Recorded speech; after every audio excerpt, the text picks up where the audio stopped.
3월 27일 월요일 완전히 없애주심. 영국의 기술자 에드워드 네원이 연필 지우개를 발명한 것은 빵 조각을 집으려 하다가 실수한 것이 계기가 되었습니다. 1770년 당시에는 딱딱해진 빵 조각으로 종이에 있는 자국을 지웠습니다. 그런데 실수로 라텍스 고무 조각을 집어들었던 네원은 그것으로 잘못한 부분을 지울 수 있었고 남겨진 고무 부스러기도 손으로 쉽게 쓸어낼 수 있다는 것을 알게 되었습니다. 마찬가지로 우리가 살면서 저지르는 아주 심한 실수들도 쓸어 없애 버려질 수 있습니다. 바로 생명의 양식이 되시는 주님께서 자신의 목숨을 바쳐 그것들을 깨끗하게 하시고 우리의 죄를 결코 기억하지 않겠다고 약속하셨습니다. 이사야 43장 25절은 이렇게 말합니다. 곧 나는 나를 위하여 내 허물을 도말하는 자니 내 죄를 기억하지 아니하리라. 이것이 아주 놀라운 해결책으로 보일지 몰라도 우리에게 그럴 만한 자격이 있는 것은 아닙니다. 많은 사람들이 하나님께서 우리가 과거에 지은 죄를 아침 안개처럼 쓸어 없애주실 수 있다는 사실을 쉽게 믿지 못합니다. 모든 것을 알고 계시는 하나님께서 우리의 죄를 그렇게 쉽게 잊어버리실까요? 그것이 바로 우리가 예수님을 우리의 구주로 받아들일 때 하나님께서 하시는 일입니다. 하나님 아버지께서 우리의 죄를 용서하시고 더 이상 그 죄를 기억하지 않으시겠다고 하심으로써 우리가 앞으로 자유롭게 살아갈 수 있게 하신 것입니다. 더 이상 과거의 잘못에 끌려다니지 않게 된 우리는 죄의 부스러기까지 쓸어버리고 깨끗하게 되어 지금 그리고 영원히 주님을 섬길 수 있습니다. 말씀, 내가 내 허물을 빽빽한 구름같이 내 죄를 안개같이 없이 하였으니. 이사야 44장 22절. 찬송 255장 너희 죄에 흉악하나. 기도, 주님 안에서 새 삶을 살 수 있도록 나의 과거를 지워주시고 묵은 죄들을 완전히 없애 주소서. 하나님의 용서가 실제한다는 것을 깨닫게 하시고 그 안에서 기쁨으로 살아가게 하소서. 아멘.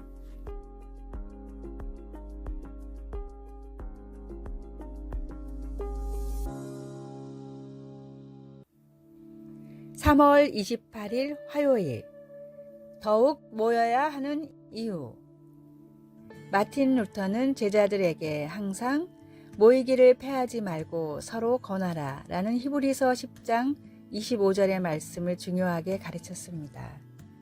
그 이유는 사람은 혼자 있을 때 죄를 지으며 우리는 연약하기 때문에 서로를 향한 권면과 기도로 붙들어줘야 하기 때문입니다. 마틴 루터는 이 말씀을 다음과 같이 가르쳤습니다.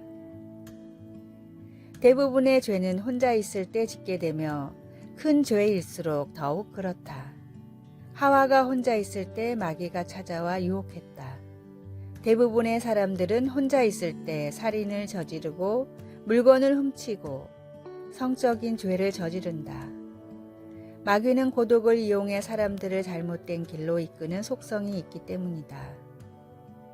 성도들이 함께 모여 있게 되면 부끄러워서라도 죄를 짓지 못한다. 예수님은 두세 사람이 주님의 이름으로 모인 곳에 함께 하신다고 말씀하셨다. 주님이 계신 곳에서 어찌 죄를 짓겠는가? 나 역시 혼자 있을 때 죄를 짓는다. 하나님은 우리를 교제하도록 지으셨고 혼자 있게 짓지 않으셨다. 끼리끼리 모인다는 말이 있는 것처럼 주님이 다시 오실 그날이 다가올수록 우리는 함께 모여 찬양하며 주님의 이름을 높이는 일에 힘써야 합니다. 혼자 있는 나의 모습이 어떠했는지 생각해 봅시다.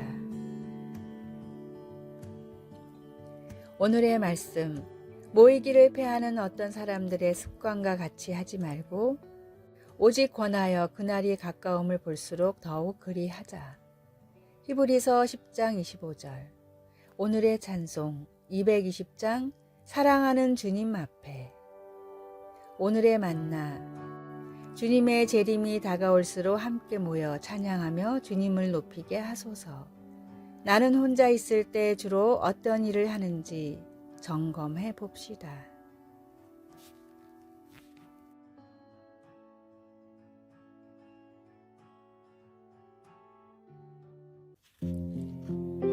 (3월 29일) 수요일. 우리를 위한 수공품. 텍사스주의 경연대회에서 입상한 경력이 있는 아주 재능 있는 재봉사 할머니가 있었습니다. 할머니는 사람들에게 인생의 특별한 때마다 직접 손으로 꿰매 만든 선물을 주시며 정성으로 축하해 주시곤 했습니다. 어떤 학생이 고등학교를 졸업할 때는 진홍색 모헤어 스웨터를, 이웃 청년이 결혼할 때는 청록색 누비 이불을 만들었습니다. 할머니가 만든 선물마다 접힌 모서리에는 너를 위해 만든 문나의 수공품이라는 서명 태그가 있었습니다. 그곳에 수놓인 글자 하나하나는 사람을 향한 할머니의 사랑을 담고 있었으며 장래에 대한 할머니의 믿음을 강력히 웅변해 보여주었습니다. 바울은 에베소 교인들에게 보낸 서신에서 이 세상 삶의 목적을 언급하면서 그들을 그리스도 예수 안에서 선한 일을 위하여 지으심을 받은 하나님의 작품이라고 묘사했습니다. 여기서 작품은 예술작품, 즉 걸작품을 말합니다.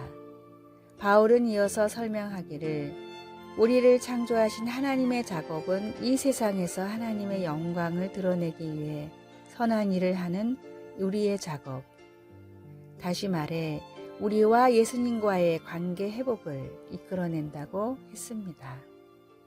우리 자신의 선행으로는 결코 구원받을 수 없지만 하나님의 손길이 그분의 목적을 위해 우리를 작품화할 때 우리를 사용하여 다른 사람들을 하나님의 놀라운 사랑 앞으로 인도하실 수 있습니다.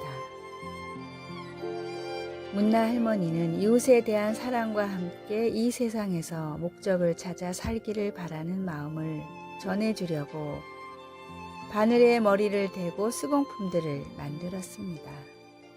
그리고 하나님은 우리가 스스로 하나님을 체험하고 그분의 작품을 다른 사람들에게 보여줄 수 있도록 손가락으로 우리의 하루하루를 빚으시며 우리의 가슴에 자신의 사랑과 목적을 수놓으십니다. 말씀. 우리는 그가 만드신 바라 그리스도 예수 안에서 선한 일을 위하여 지으심을 받은 자니 하나님이 전에 예비하사 우리로 그 가운데서 행하게 하려 하심이니라. 에베소서 2장 10절. 찬송 454장 주와 같이 되기를. 기도. 하나님 아버지, 저를 손수 만들어 주시니 감사합니다. 하나님 아버지를 세상에 알릴 수 있도록 도와주소서. 예수님의 이름으로 기도드립니다. 아멘.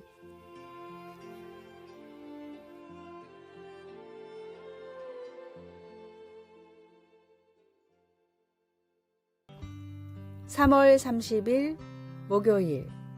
스트레스 극복의 비결. 헝가리의 내분비학자 한스 셸리어는 스트레스의 존재를 세계 최초로 밝혀냈습니다. 그 공로로 비록 수상은 못했지만 노벨 생리학상 후보에 17번이나 올랐고 하버드 대학교 의대와 존스 홉킨스 대학 등을 거치며 내분비학의 대가로 인정받았습니다. 한스 셸리에 교수는 노년에는 세계를 돌아다니며 의사들을 대상으로 스트레스에 대한 강의를 했습니다. 강의가 끝난 뒤 가진 질의응답 시간에 셸리에 교수가 가장 많이 받은 질문은 스트레스를 어떻게 극복하는가 였습니다. 셸리에 교수는 언제나 단 한마디로 대답했습니다. 감사하십시오. 셸리에 교수가 밝혀낸 스트레스의 원인은 다음과 같았습니다. 끊임없이 변하는 환경에 성공적으로 적응하지 못할 때 스트레스가 찾아옵니다. 변화에 긍정적으로 적응한다면 행복이 찾아옵니다. 그러므로 스트레스로 인한 불행과 질병을 피하는 가장 효과적인 방법은 감사입니다. 생각대로 되지 않는다 해도, 잠시 이해할 수 없는 일들이 일어난다 해도 주님이 모든 삶을 책임지고 계시기에 언제나 감사할 수 있습니다. 마음이 불안하고 삶이 위태하다고 느껴지더라도 우리를 푸른 초장으로 인도하고 계시는 주님이심을 의심하지 말고 감사하십시오. 오늘의 말씀, 우리 주 예수 그리스도로 말미암아 우리에게 이김을 주시는 하나님께 감사하노니. 고린도전서 15장 57절. 오늘의 찬송 428장 내 영혼의 햇빛 비치니. 오늘의 만나. 모든 일에 주님께 감사하는 고백을 드리며 살아가게 하소서. 나를 힘들게 하는 일들을 통해서도 주님께 감사합시다.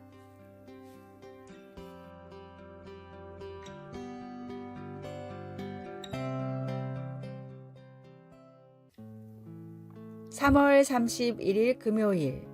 잘못된 판결의 짐 감당하기.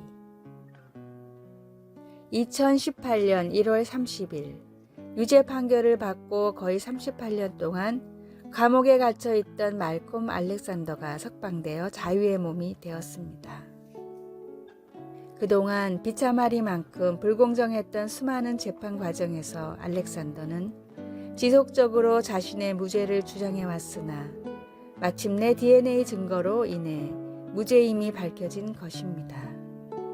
무능한 변호사, 부당한 증거들, 의심스러운 수사 방법 등이 모두 어우러져 이 죄 없는 사람을 거의 40년 동안 감옥에 가두었습니다. 마침내 석방되었을 때 알렉산더는 대단한 기품을 보여주었습니다. 화를 내다니요.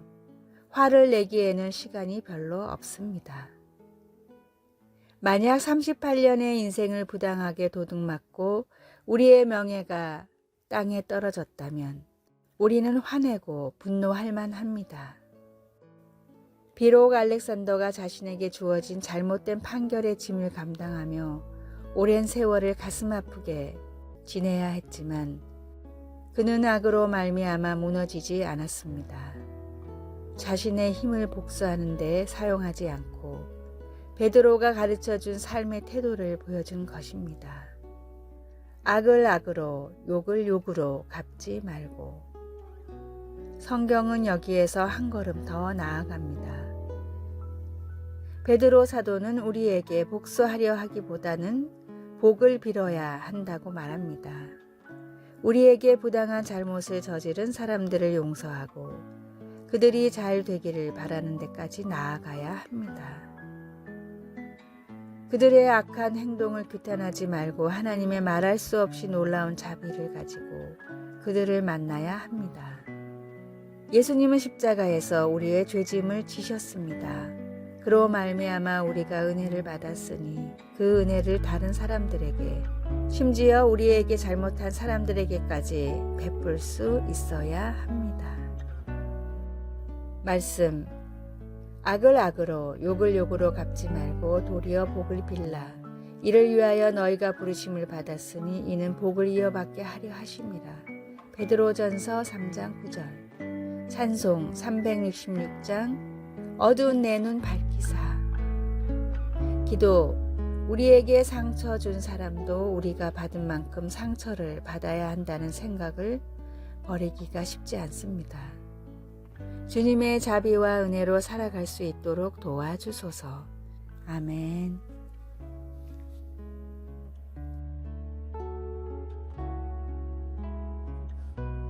아래의 빨간색 글자 구독을 누르시어 더 많은 전도의 열매를 맺으시기를 기도합니다.